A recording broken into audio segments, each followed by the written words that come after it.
better than ever and ready to take on the world. So, yeah, that's it.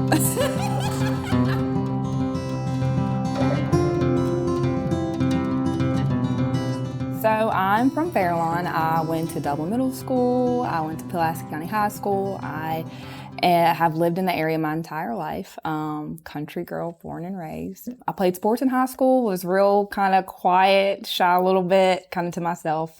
I actually went straight to college. I went to Rapp University and got my bachelor's degree in psychology with 2 minors in criminal justice and sociology. And then I decided I wanted to go to grad school. So I applied for their Master's of Social Work program and got into that. I did an internship at DePaul, and that was something that really hit home for me. Dealing with kids that were in the foster care system and seeing them get to be back together was really a good, fulfilling thing. And then I got to work at the VA hospital, which was super fun. That was getting to see people who struggled with a lot of mental disorders. Also, I got to see more of the administrative work of social work. So that was really exciting. And then I graduated, and then I tried a few jobs and life kind of happened after that. Met a guy, and the guy ended up being not what I thought. And then I got introduced to drugs and went from working for family preservation and NRVCS to being addicted to methamphetamine out of nowhere. I remember I was working for NRVCS, the PAC team, and I was still trying to hide my addiction because I was in denial about it. And looking back, I don't think I was really hiding it. I think they knew. And they were really nice about the letting go process. More of me getting fired was, hey, we think you got some things going on, take some time. And instead of taking that, I was like, okay, whatever, I'll get another job.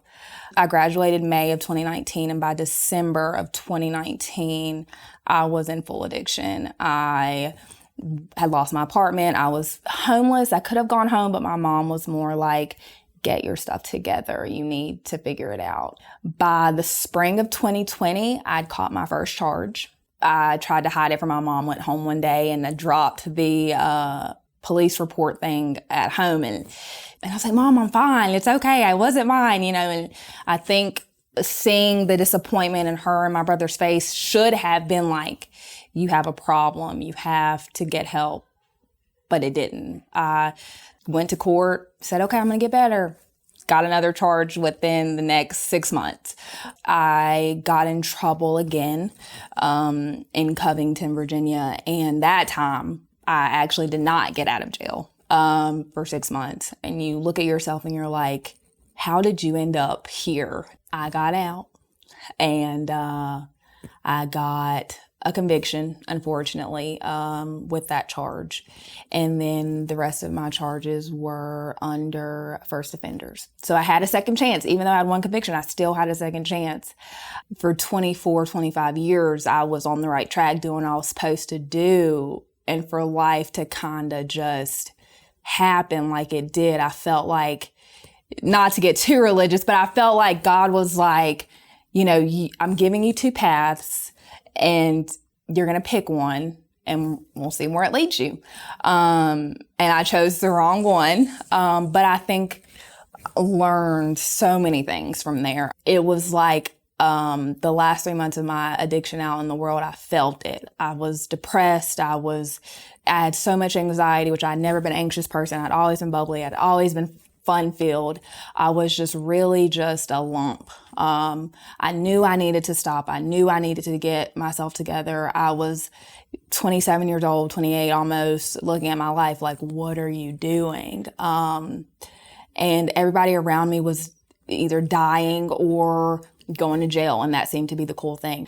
So I got in trouble again and actually ran to Walmart, knew the officer that arrested me, and he was like, what are you doing? So to see their disappointment as well, and we're all the same age, it was kind of like, wow, you really fell off of the wagon. They really say, like, when you're in there, the quarantine or like that time, you really detox yourself, and I could feel the drugs coming out of my body. I remember the whole time telling my mom, I was like, I'm done. I was like, I'm done. I can't do it anymore. And this time I was facing a distribution charge. You're not getting a slap on the wrist this time. You're not getting a first offenders program. You might get some time. So I remember my lawyer from Montgomery County had offered, he was like, I think you should try drug court. And I remember meeting Lori Trail, and it's crazy because I felt like the job she was doing is something I saw myself doing 5 years before I was in this position. So I was like, having another out-of-body experience, like, here's your chance to really change your life if you want to. So I did. I entered drug court, got out, and by grace of God, I literally say by grace of God, because you really don't get drug court with charges like that, especially with so many. So I remember my lawyer saying, if you get this, you better take the chance. So I got it, and I was so happy. And I realized that it was something I needed to not be ashamed of like I was, because I had a story that could help somebody else.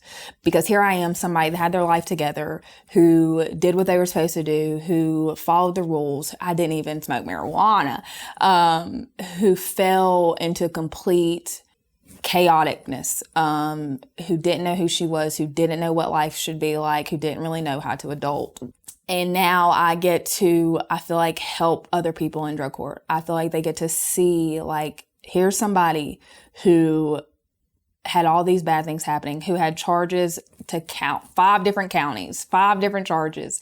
And, you know, I have a job. I've been clean for 2 years. I tell people that I am in drug court or that I've had an addiction. They're like, what? I'm like, yes, I was 99 pounds 3 years ago, you know? And here I am, totally different. And even though I feel like I have my life together, I sometimes will get a reminder like, okay, you remember you had your life together before and you still slipped up. So you got to make sure you stay on your 10 toes. So I know now that, you know, all those bumps and turns led me here. I think hope for me, it's like a light. I feel like when you are really in darkness and you feel like nothing can help you, there's no light at the end of the tunnel, I feel like hope is. I feel like if you have hope, you can do anything. So it might not be right when you want it to be, but I think, you know, the pain that you feel, the disparity that you might feel, the hopelessness, ironically, I feel like hope brings you out of it. It helps you through all that stuff. It did for me anyway. I had hope that I would, you know, be better today, and I am. But with the work, you have to put in the work. Hope is not just a beacon. I think you have to put in the work for it to enlighten you like it can.